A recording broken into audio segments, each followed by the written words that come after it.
সন্তান কোনো দুষ্কর্ম করে তাহলে সেই অপরাধ শুধু কি সেই সন্তানের? না, যদি সন্তান দুষ্কর্ম করে তাহলে অপরাধী তার মাতা পিতাও, যারা পুত্রমোহর কারণে সেই অনুচিত কাজে তাকে বাধা দেননি। অপরাধী হলেন তার পিতামহ, যিনি নিজের কর্তব্যবোধের কারণে নিজের পরিবারের যত্ন নেননি, যিনি সন্তানকে কখনো শাস্তি দেননি।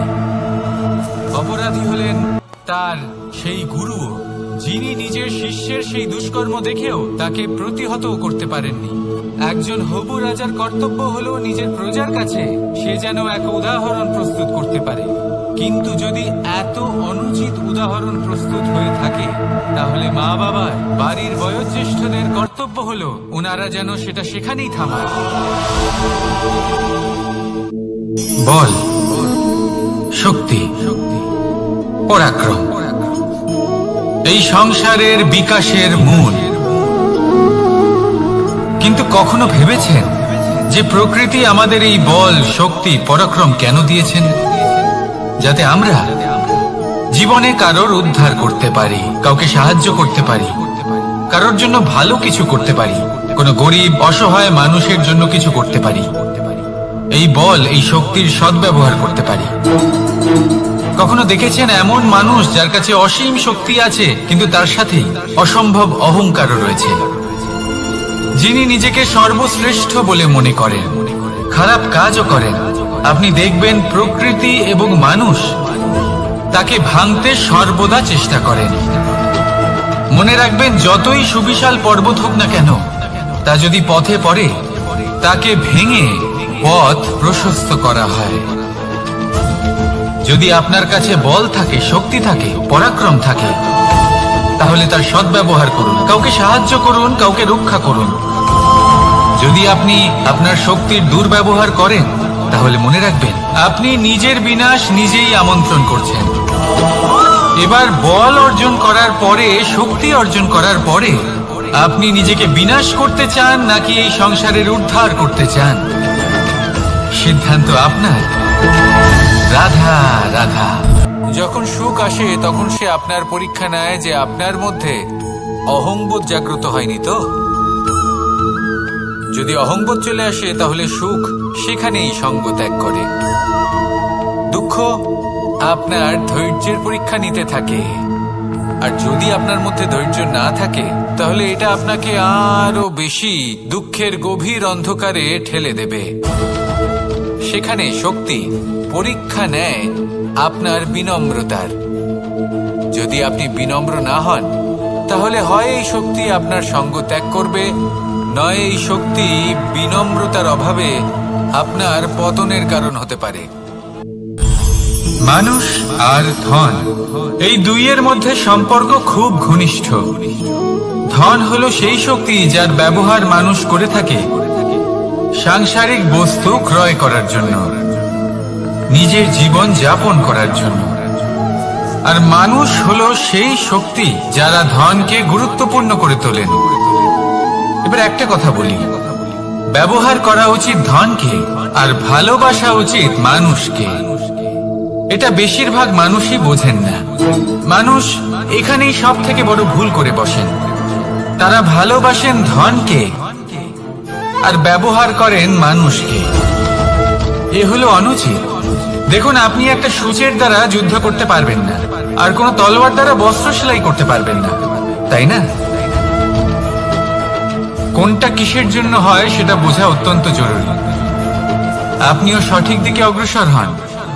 মানুষকে ভালোবাসুন আর ধনকে ব্যবহার করুন। যদি আপনি মানুষকে ব্যবহার করেন তাহলে আপনি ভালোবেসে ফেলবেন ধনকে, আর এই ভালোবাসা ধীরে ধীরে পরিণত হবে লোভে, আর ধীরে ধীরে এটা আপনাকে বিনাশ করে দেবে। তাহলে সমস্ত মানুষকে ভালোবাসুন আর এইভাবে ভালোবেসে বলুন, রাধা রাধা। এই সংসারে প্রত্যেক মানুষ এটাই চান যে তিনি যেন ধনবান হন, আর্থিক অবস্থা তার ভালো থাকে, ওনার বাড়িতে লক্ষ্মীর আগমন হয়। কিন্তু সেটা হবে কি করে, সেটাই হলো প্রশ্ন। কেউ বলেন যে যদি পরিশ্রম করো তাহলে ধন অর্জন সম্ভব, কেউ বলেন যে যদি বিদ্যা লাভ হয় তবেই ধন অর্জন সম্ভব। কেউ বলেন যে যদি বলশালী হও তবেই সম্পন্ন থাকবে। ভালো কথা, যদি তাই হয়ে থাকে, তবে দিনমজুর সারা দিন পরিশ্রম করেন, তিনি কেন ধনী হন না? অনেকজন বিদ্বান মানুষ আছেন এই সংসারে, তারা কেন ধনবান হন না? অনেক সংখ্যক বলশালী ব্যক্তি আছেন, তাদের কাছে ধন নেই কেন? তাদের কেন ধনের অভাব হয়? আবার এমনও কিছু মানুষ আছেন যারা পরিশ্রম করেন, তারা দিনমজুর, কিন্তু তারা ধন অর্জন করতে পারেন। কিছু বিদ্বান ব্যক্তি আছেন যাদের কাছে অধিক মাত্রায় ধন রয়েছে। কয়েকজন বলশালী ব্যক্তি রয়েছেন যাদের সাফল্য কে না চান? সাফল্য লাভ করার, শিখরে পৌঁছানোর আলাদাই একটা আনন্দ রয়েছে। আর আপনজনদেরও কে না চান? প্রত্যেক মানুষ চান যেন জীবনে তার কোনো আপনজন থাকে, যারা সবসময় তাদের সাথে থাকবে, কারণ আপনজনের সাথেই তো সাফল্যের আনন্দ সব থেকে বেশি পাওয়া যায়। কিন্তু আসলে কি হয়, অনেক সময় সাফল্যের খোঁজে সেই পথে চলতে চলতে আমরা আপনদের থেকে দূরে চলে যাই, না চাইতেও দূরে চলে যেতে হয়, ওনাদের সাথে সময় কাটাতে পারি না। আর আমরা ভুলে যাই যে সাফল্যের আসল আনন্দ আপনজনদের সাথেই পাওয়া যায়। সফল হওয়ার পরে আপনদের সাথে দেখা হলে তাদের চোখে আমাদের জন্য যে আবেগ থাকে, যে সম্মান, যে প্রেম থাকে, সেটাই হলো আসল পুরস্কার। আমরা সেই কথা ভুলে যাই এবং একা হয়ে পড়ি। বেশিরভাগ সময় এটাই হয়, বেশিরভাগ সময় সফল মানুষগুলি একা হয়ে যান। এবার আপনি কি চান? আপনি অসফল হয়ে দিনগুলি একাকিত্বে কাটাতে চান, নাকি সফল হয়ে আপনজনদের সাথে আনন্দে থাকতে চান? সেই সিদ্ধান্ত আপনার। সাফল্যের পেছনে ছুটুন, নিজেকে উজাড় করে দিন, কিন্তু আপনজনদের সঙ্গ ত্যাগ করবেন না। সেই আপনজন যারা আপনার সাফল্যের জন্য দায়ী, সেই আপনজন যিনি আপনার সাফল্যে আনন্দ পান, সুখ লাভ করেন, তাদের কখনো ত্যাগ করবেন না। আসুন আমার সাথে ভালোবেসে বলুন, রাধা রাধা। অনেক সময় আপনি কোনো ব্যক্তিকে এটা বলতে শুনবেন যে আমি আমার নিজের উপরে গর্ব করি, আমি নিজেকে নিয়ে গর্ব করি, আমি খুব ভালোভাবে আমার মা বাবার সেবা করি, ওনাদের আমি সবসময় সুখী রাখি, ওনাদের আমি একটা বাড়ি দিয়েছি, সকল সুখ সুবিধা দিয়েছি, ওনাদের জীবনে প্রত্যেক জিনিস দিয়েছি আর দেব যা তাদের প্রয়োজন। এবার আমাকে বলুন যে আপনি কে হন? আপনি হলেন সেই বীজ যা আপনার মাতা পিতা রোপণ করেছেন। আপনার মা বাবাই আপনাকে এই সংসারে জন্ম দিয়েছেন। এবার এইসব কথার কি তাৎপর্য? এই হলো সেই ব্যক্তির দৃষ্টিভঙ্গি। এবার দেখা যাক এই প্রকৃতি আমাদের কি শেখায়। কখনো কোনো গাছকে দেখবেন, যখন সেই গাছে ফল আসে, সে মালিকে এটা বলে না যে দেখো আমি তোমাকে ফল খেতে দিচ্ছি, কারণ ও জানে যে এটা হলো সেই মালির পরিস্থিতি। বাজ পাখিকে পক্ষীরাজ বলা হয়। বাজের আয়ু হলো মোটামুটি 70 বছর। এবার 40 বছর হতে হতেই ওদের পালক লম্বা এবং ভঙ্গুর হয়ে যেতে থাকে, ঠোঁট বেঁকে যায়, ডানা ভারী হয়ে যায়, অর্থাৎ আগের মতো উঠতে পারে না, সেই শক্তি থাকে না। এবার সেই বাজ কি করবে? বাজ সব থেকে কঠিন নির্বাচন করে, নির্বাচন নিজের পুনর্স্থাপনা। সর্বপ্রথম একটা বিশাল পর্বতে যায়, একান্তে নিজের এক বাসস্থান তৈরি করে, আর তারপরে পাথরের সাথে নিজের ঠোঁট বারবার আঘাত করতে করতে সেই ঠোঁট ভেঙে ফেলে। তারপরে সে অপেক্ষা করে সেই ঠোঁট পুনর্নির্মাণ হওয়ার। তারপর সেটাই করে নিজের পালকের সাথে। তারপরে নিজের ডানা থেকে এক এক করে ভারী পালকগুলো ছিঁড়ে ফেলে দেয়। আর তারপর 150 দিনের এই যন্ত্রণা সহ্য করার পরে ও ফিরে পায় নিজের উড়বার অনন্য ক্ষমতা, সেই শক্তি। আর তারপরে ও জীবনের পরবর্তী 30 বছর বাঁচে। কি বুঝলেন আপনি? যদি ইচ্ছে শক্তি থাকে তাহলে একজন দুর্বলও শক্তিশালী হতে পারে। আপনিও এটাই করুন, নিজের অতীতের যন্ত্রণার বোঝাগুলিকে ত্যাগ করুন আর কল্পনার খোলা আকাশে উন্মুক্ত হয়ে উড়ে বেড়ান। নিজের পুনর্স্থাপনা করুন, তবেই সর্বশ্রেষ্ঠ হতে পারবেন। আর মনে রাখবেন, এই ছোট ছোট পদক্ষেপই বড় বড় শিখরে পৌঁছে দিতে পারে। তাহলে আসুন আর আমার সাথে ভালোবেসে বলুন, রাধা রাধা। এই সংসারে আপনার সব থেকে বড় বন্ধু কে? কেউ বলবেন ছোটবেলার বন্ধুরা, কেউ বলবেন মাতা পিতা, কেউ বলবেন ঈশ্বর। এবারে বলুন যে এই সংসারে আপনার সব থেকে বড় শত্রু কে? কেউ বলবে আপনার বিরোধী, সেই ব্যক্তি যে আপনাকে হিংসে করে, বা আপনার নিজের অহংকার। আমি বলবো যে এই সংসারে আপনার সব থেকে বড় বন্ধু হলো আপনার নিজের মন। এই চঞ্চল মনকে যদি আপনি নিয়ন্ত্রণ করতে শিখতে পারেন, তাহলে এর থেকে বড় বন্ধু এই সংসারে আপনি কোথাও পাবেন না। সেখানেই যদি এই মন আপনাকে বশ করে ফেলে, তাহলে সংসারে এর থেকে বড় শত্রুও আপনি কোথাও পাবেন না। প্রথমে এই মনকে নিয়ন্ত্রণ করতে শিখে যান, আর তখন এই মন প্রসন্ন হয়ে বলবে। আপনি কি কখনো জলকে নিজের মুঠোতে ধরে রাখার চেষ্টা করেছেন? চলুন আজ করা যাক।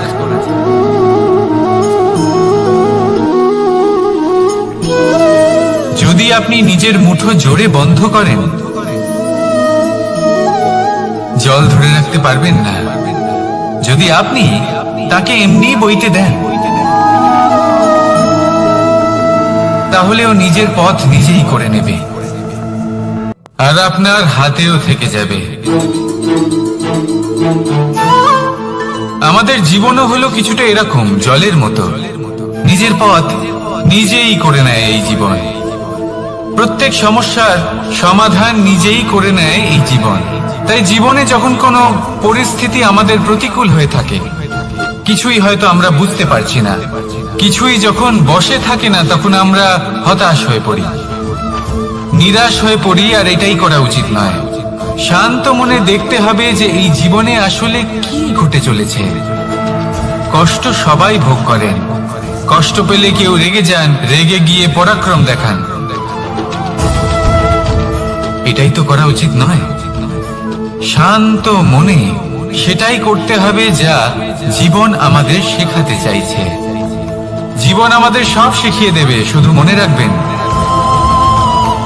কখন প্রয়াস করতে হবে আর কখন আমাদের প্রতীক্ষা করতে হবে, সেটা আগে আপনাকে বুঝতে হবে। তাহলে আসুন আমার সাথে ভালোবেসে বলুন, রাধা রাধা। মানুষ জীবনে তিনটে কাজ অবশ্যই করে থাকে। কিছু দান করে, কিছু গ্রহণ করে, আর কিছু ত্যাগ করে দেয়। এটাও ভাবতে থাকে যে এটা করলে কিভাবে করবে।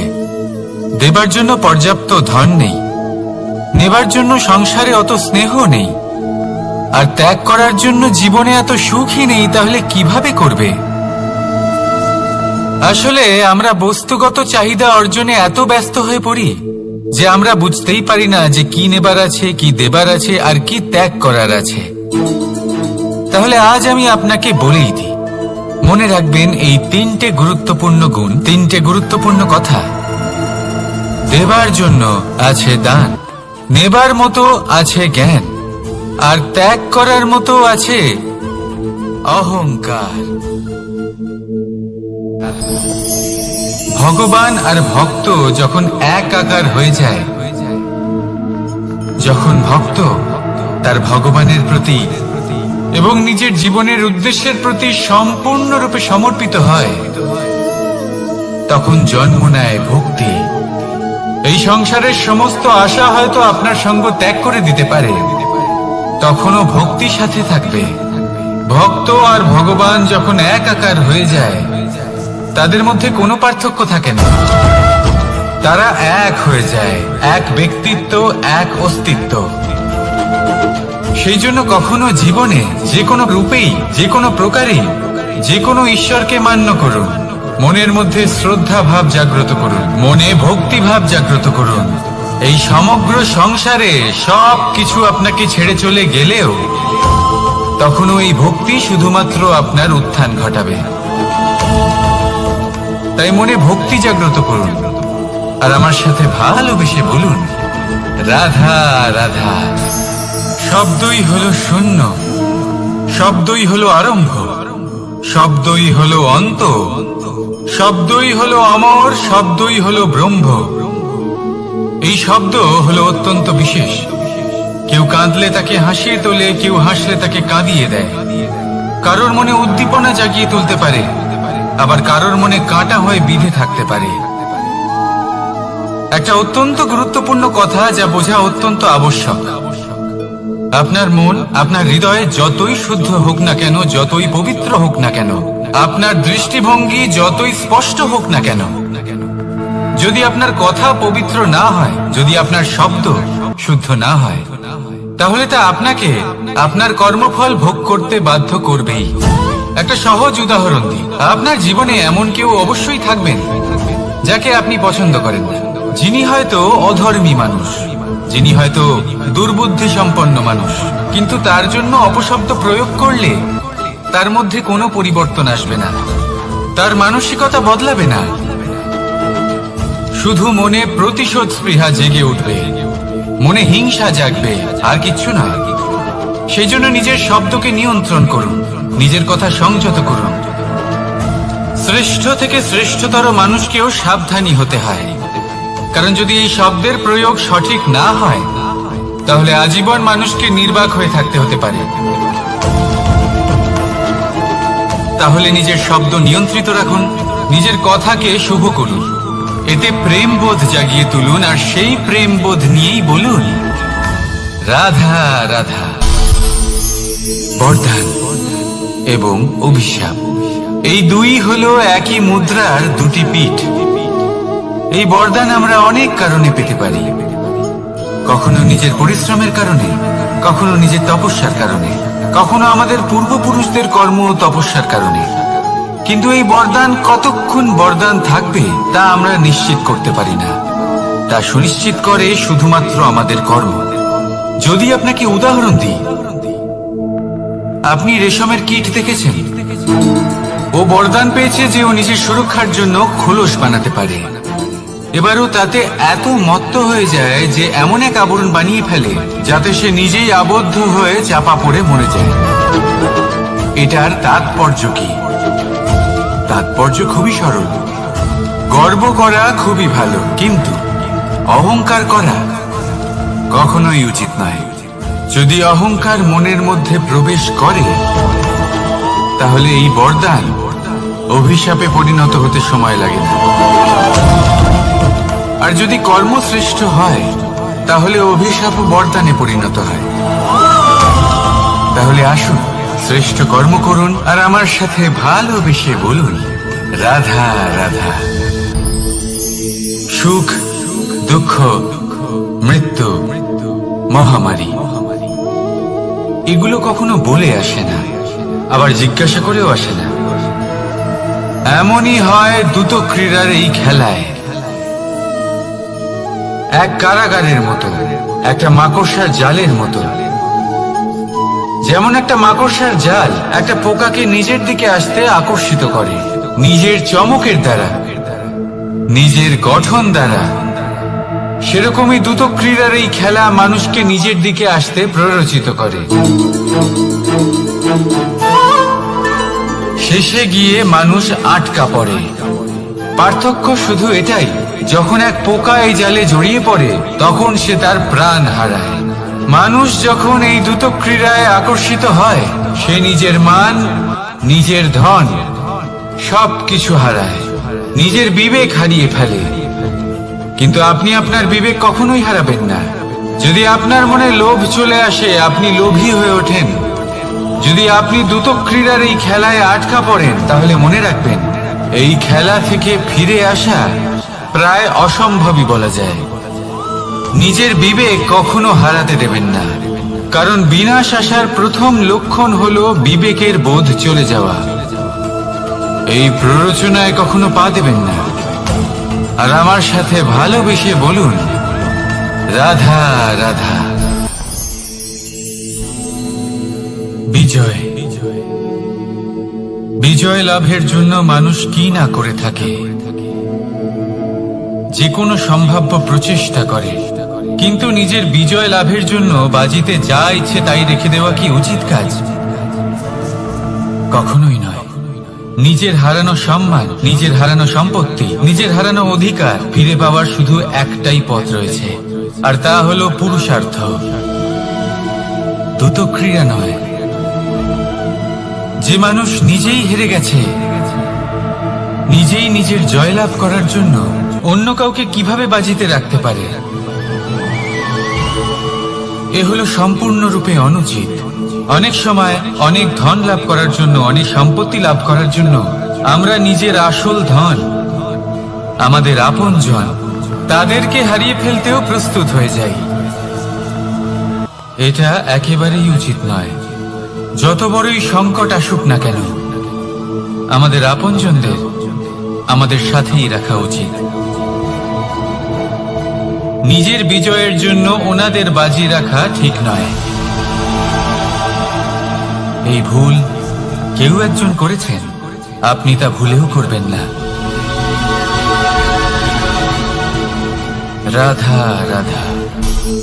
নারী জন্মসূত্রে কারোর কন্যা, ধর্মসূত্রে কারোর পত্নী, আর কর্মসূত্রে কারোর মা। আমাদের মনে এই ছবি আঁকা রয়েছে একজন নারীকে নিয়ে, তাই না?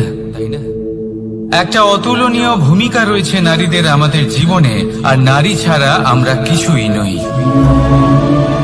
কিন্তু অধিকার, সেখানে আমরা একটা ভুল করে বসি। যখন নারী একজন কন্যা থাকে, যখন সে জন্ম নেয়, তখন তার ওপর অধিকার থাকে তার পিতার। আর তারপর যখন বিয়ে হয়ে যায়, তখন তার অস্তিত্বের উপর অধিকার থাকে তার স্বামী। আর যখন তিনি মা হন, তখন নিজেই তিনি জীবনের সমস্ত অধিকার দিয়ে দেন তার সন্তানকে। কিন্তু আমরা কি কখনো এটা ভেবেছি, এই জীবন হলো তার নিজের? যে নারী সবার কল্যাণ করছেন, তার জীবনের অধিকারও তার কাছেই থাকা উচিত, তাই না? তার নিজের জীবনের সিদ্ধান্ত সে নিজেই নিতে পারে, নিজেই নিজের ভাগ্যের রচয়িতা হতে পারে। আর এর জন্য আমাদের নিজেদের পাল্টাতে হবে, দৃষ্টিভঙ্গি পাল্টাতে হবে। কারণ এই ধারণা সেটা আজ বা কালকের ব্যাপার নয়, এটা ঘটে চলেছে বহু বছর ধরে, আর চলতেই থাকবে যদি আমরা এটা না বদলাই। আর এটা তখনই সম্ভব হবে যখন আমরা নিজেদের মধ্যে পরিবর্তন আনব। তাই আজকের পর থেকে, এই মুহূর্ত থেকে, কোনো নারীর ওপর অকারণ অধিকার স্থাপনের আগে সহস্রবার ভেবে দেখবেন। কারণ যখন নারী নিজের অধিকার কেড়ে নিতে বাধ্য হবেন, তখন শুধু এবং শুধুমাত্র বিনাশই ঘটবে। রাধা রাধা।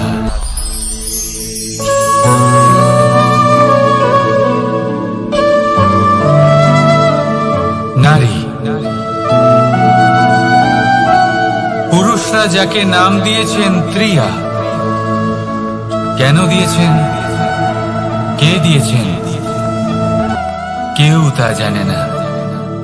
কথায় আছে, পুরুষরা ভাবেন যে ত্রিয়া, ভাবেন একরকম, বলেন অন্য কিছু, আর করেন অন্য কিছু। কিন্তু সত্যিটা কি এটাই? আসল সত্যি হলো এটাই যে ত্রিয়া হলো সেই চরিত্রহীন পুরুষ, আর কেউ নয়। সেই পুরুষ যারা নারীকে বলেন যে আপনি হলেন মা, আপনি হলেন দেবী, আপনি হলেন বোন। আর ভাবেন কি? ভাবেন যে এই নারী হলো আমাদের পায়ের ধুলো, আর কিচ্ছু নয়। আর কি করেন? ওনাদের মাথায়, ওনাদের খোপায় মালা পরিয়ে দিয়ে ভাবেন যে ওনারা হলেন তাদের পায়ের ধুলোর সমান। একজন নারীর সম্মান ভঙ্গ করেন, তাদের দাসী মনে করেন। ভুলবেন না, যত্র নারী আস্ত পূজ্যন্তে রমন্তে তত্র দেবতা। অর্থাৎ যেখানে নারীকে পুজো করা হয়, সেখানে ঈশ্বর বাস করেন। আর যেখানে নারীকে অপমান করা হয়, সেখানে ঈশ্বর এবং ভাগ্য এই দুই রুষ্ট হয়। মনে রাখবেন, যদি নারী কল্যাণকারী হতে পারেন, তাহলে নারী মহাচণ্ডী রূপও ধারণ করতে পারেন। যদি একজন নারী মাতা হয়ে জন্মদান করতে পারেন, তাহলে নারী মৃত্যু হয়ে বিনাশও করতে পারেন। যেখানে নারী অপমানিত হবেন, সেখানে মহান ভারতও মহাভারতের পথে অগ্রসর হতে পারে। তাই মনে রাখবেন, নারীর অপমান যেন কখনোই না ঘটে। আর যদি কোথাও নারীর অপমান হয়, তার অর্থ হলো আপনার বিনাশ আপনার দিকেই আসছে। আর এটা হলো তার প্রথম পদক্ষেপের প্রথম পদধ্বনি। রাধা রাধা। যদি সন্তান কোনো দুষ্কর্ম করে, তাহলে সেই অপরাধ শুধু কি সেই সন্তানের? না। যদি সন্তান দুষ্কর্ম করে, তাহলে অপরাধী তার মাতা পিতাও, যারা পুত্রমোহর কারণে সেই অনুচিত কাজে তাকে বাধা দেননি। অপরাধী হলেন তার পিতামহ, যিনি নিজের কর্তব্যবোধের কারণে নিজের পরিবারের যত্ন নেননি, যিনি সন্তানকে কখনো শাস্তি দেননি। অপরাধী হলেন তার সেই গুরুও, যিনি নিজের শিষ্যের সেই দুষ্কর্ম দেখেও তাকে প্রতিহত করতে পারেননি। একজন হবু রাজার কর্তব্য হলো নিজের প্রজার কাছে সে যেন এক উদাহরণ প্রস্তুত করতে পারে। কিন্তু যদি এত অনুচিত উদাহরণ প্রস্তুত হয়ে থাকে, তাহলে মা বাবার, বাড়ির বয়োজ্যেষ্ঠদের কর্তব্য হলো ওনারা যেন সেটা সেখানেই থামায়, হয় ভালোবেসে নয়তো শাস্তি দিয়ে। যদি না থামানো হয়, তাহলে মহাভারত অবশ্যম্ভাবী। অনেক ব্যক্তির মনে একটা প্রশ্ন জাগে আমাকে আর রাধাকে নিয়ে। বলেন যে, না আমি আর রাধা একসাথে থাকি, না আমাদের বিয়ে হয়েছে। আমি এখানে দ্বারকাতে, ও ওখানে বর্ষণাতে, তাও এত ভালোবাসা কি করে? এ কেমন সম্পর্ক? আমি তাদের একটা সহজ কথা বলতে চাই। আপনি কখনো আয়নার দিকে দেখেছেন? নিজের দুই চোখের দিকে তাকিয়ে জিজ্ঞাসা করুন, এই দুই চোখ একসাথে কেন বন্ধ হয়? একসাথে কেন খোলে? একসাথে কেন ঘুমোয়? একসাথে কেন কাঁদে? আজীবন কোনো এক মানুষের সাথে সম্পর্ক রাখা অবশ্যই সম্ভব, তাদের সাথে দেখা না করে। আমার আর রাধার ভালোবাসাও কিছুটা এরকমই, আর কিছুটা এরকমই হয় ভালোবাসা দুই নয়নের মতো, যারা কখনোই মিলিত হবে না, কিন্তু চিরকালের জন্য একসাথে জুড়ে থাকবে। এই অনুভূতি নিঃস্বার্থ হয়, আর এই নিঃস্বার্থ ভালোবাসা আপনাকে আনন্দের পথে অগ্রসর করে। জীবনে সবসময় নিঃস্বার্থভাবে ভালোবাসুন, শুধুমাত্র আনন্দই পাবেন। তাহলে আসুন আমার সাথে নিঃস্বার্থভাবে ভালোবেসে বলুন, রাধা রাধা। মানুষ, কোন ব্যক্তির নির্মাণ হয় কিভাবে?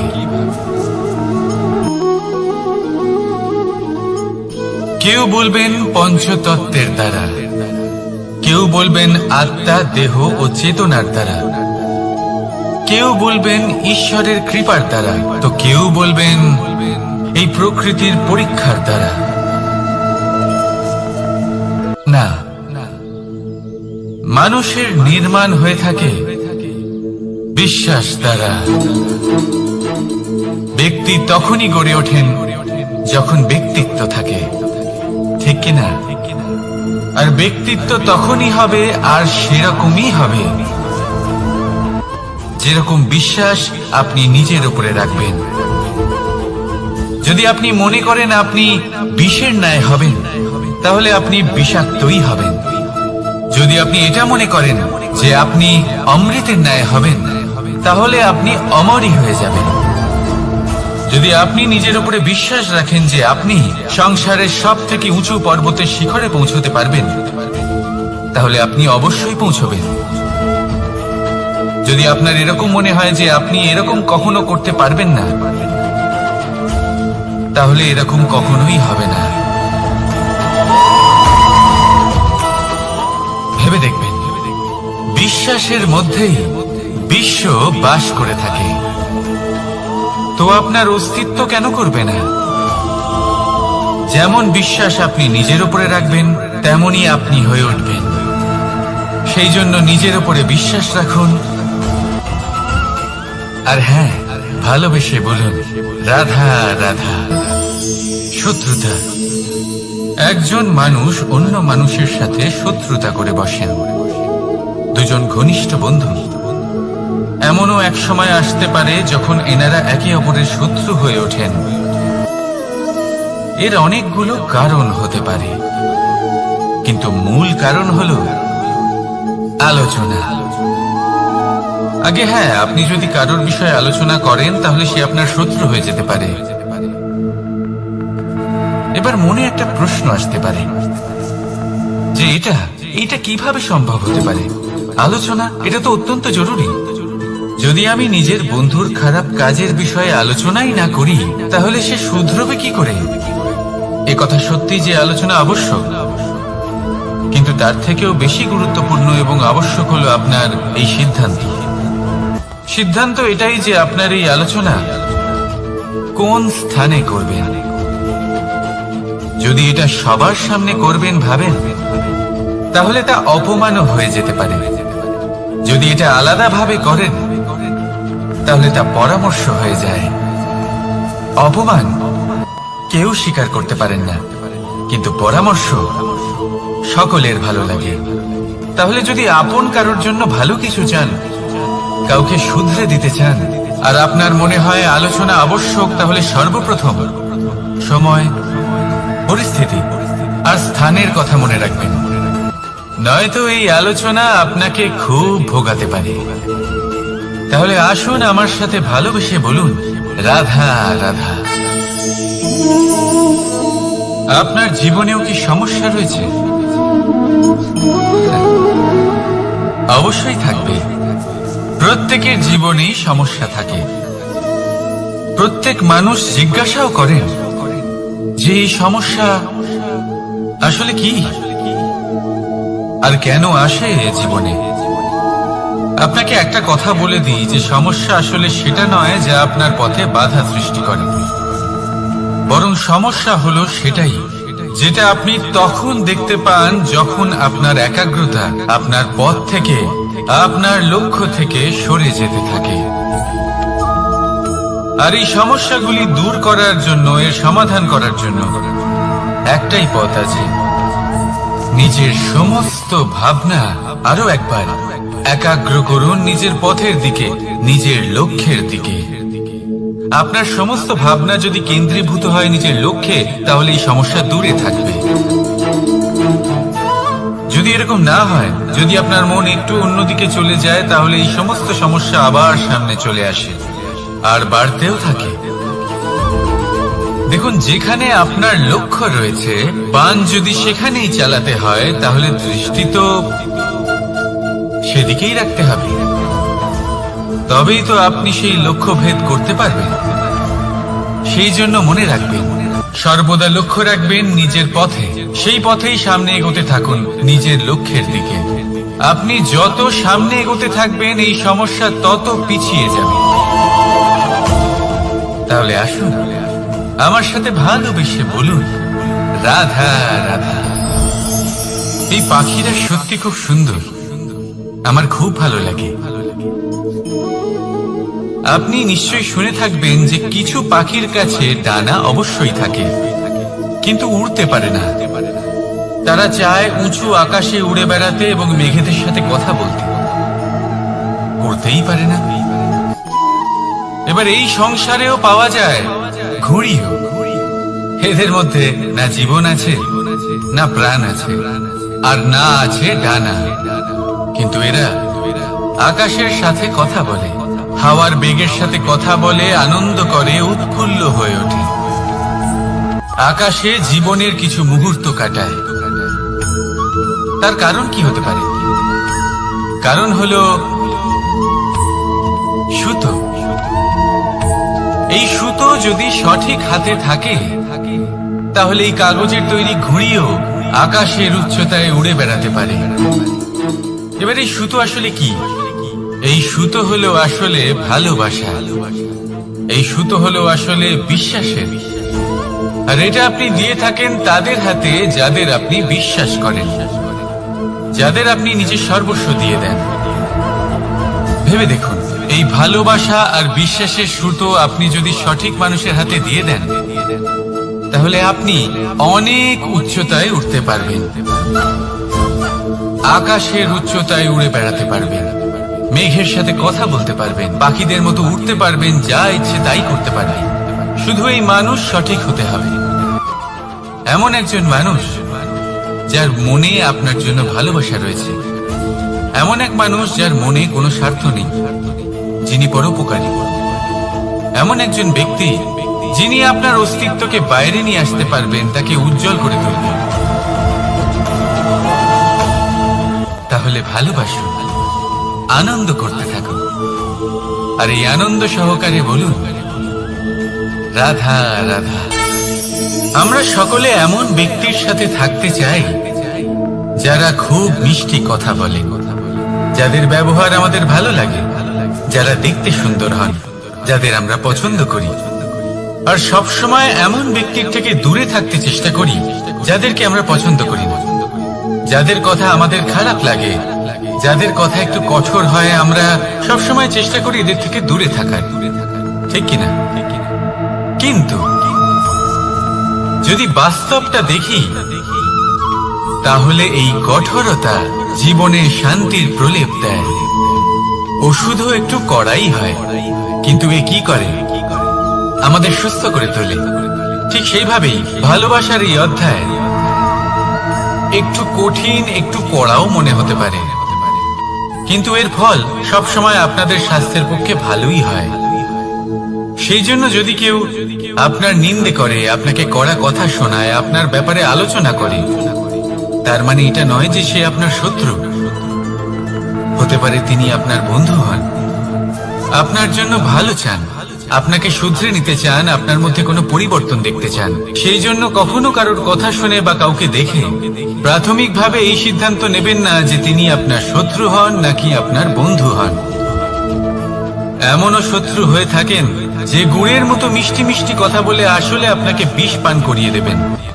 আর এমনও বন্ধু থাকেন যারা আসলে নিমের মতো কড়া কথা বলেন, কিন্তু আপনাকে অমৃত পান করান। এদের মধ্যে পার্থক্য করতে জানতে হবে, কে আসলে শত্রু হন আবার কে আসলে মিত্র হন। এই পার্থক্য যখন আপনি করতে শিখবেন, তখন আপনি এই সংসারের সব থেকে সুখী প্রাণী হয়ে উঠবেন। এই পার্থক্য বোঝা সহজ নয়, কিন্তু অবশ্যই আবশ্যক। রাধা রাধা। অসুখ। এমন কোন মানুষ আছেন এই সংসারে যার অসুখ করে না? প্রত্যেক মানুষ কখনো না কখনো অবশ্যই অসুস্থ হয়েছে, তার এই শরীর রোগের শিকার অবশ্যই হয়েছে। এবারে দেখুন, এই রোগ আসে আবার এই রোগ চলেও যায়, কিন্তু সেই রোগ আমাদের কষ্ট দিতে কেন সক্ষম হয়? কারণ হলো স্বচ্ছতা। যদি এই স্বচ্ছতা শরীরে না থাকে, তাহলে মানুষকে শারীরিক কষ্ট পেতেই হবে। ঠিক সেইভাবেই অত্যন্ত প্রয়োজনীয় হলো এই স্বচ্ছতা যেন মনেও থাকে। যদি এই স্বচ্ছতা মনে না থাকে, তাহলে মানুষ চারিত্রিকভাবে কষ্ট সহ্য করেন। এবারে নিবারণ কি হতে পারে? বড়ই সহজ এর উপশম। যদি রোগ শরীরে হয়, তাহলে সর্বপ্রথম স্বচ্ছতা বজায় রাখতে শিখুন, এই শরীরকে পরিষ্কার রাখতে শিখুন। বিচক্ষণতার সাথে এই রোগের সম্মুখীন হন, ভয় পাওয়ার কোনো দরকার নেই। ব্যায়াম করতে থাকুন, সব ঠিক হয়ে যাবে। সেইভাবেই যদি এই অসুখ মনে হয়, তাহলে কি করা যায়? সর্বপ্রথম তার আধারের উপরে নজর দিন। আপনার এই আধারই হলো আপনার আহার।